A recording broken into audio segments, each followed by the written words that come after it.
Ever since I got pregnant, my husband hadn't touched me. However, to my embarrassment, my body had only grown more sensitive. Every night, I would find myself craving for touch, unable to stop my mind from wandering to all kinds of fantasies. That was until the night a masked man broke into my home. I lay alone in bed, clutching the thin blanket between my legs, shifting restlessly. I let out a few frustrated groans, unable to endure the discomfort any longer. Eventually, I made up my mind and reached for the drawer of my nightstand, pulling out a toy I had recently purchased. Even though I was alone at home, my cheeks flushed as I opened the packaging. I hesitated briefly before switching it on, following the instructions that came with it. The gentle hum filled the room, soon accompanied by the sound of my quickening breath. The rave reviews I read online weren't exaggerating. The intense relief that swept through my body and the warmth spreading across my face were proof enough. It had been 5 long months since I'd felt anything like that. The tension drained from my limbs, leaving me lying there, basking in the afterglow. Sudden, I heard a rustling sound coming from the living room. Since Mark moved out, I had been living alone, so there was no way anyone should be in the house. My heart started racing. Could Mark have come back? He was the only one with a key to this place. Thinking of that possibility, I panicked and shoved the toy under the blankets. "Who's there? Mark, is that you?" I called out nervously. The noises stopped immediately. If it wasn't Mark, then who was it? My heart pounded as I carefully got out of bed, determined to check it out.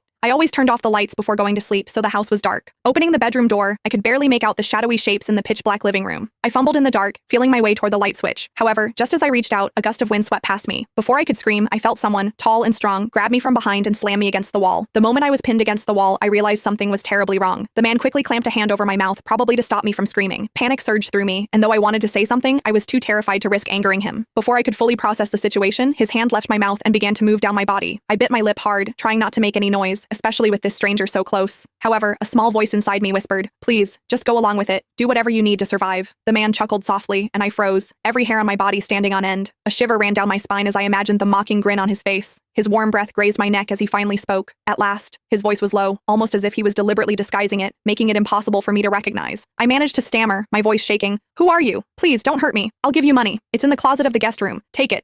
Just let me go." The man let out a chuckle. "Who said I'm here for money?"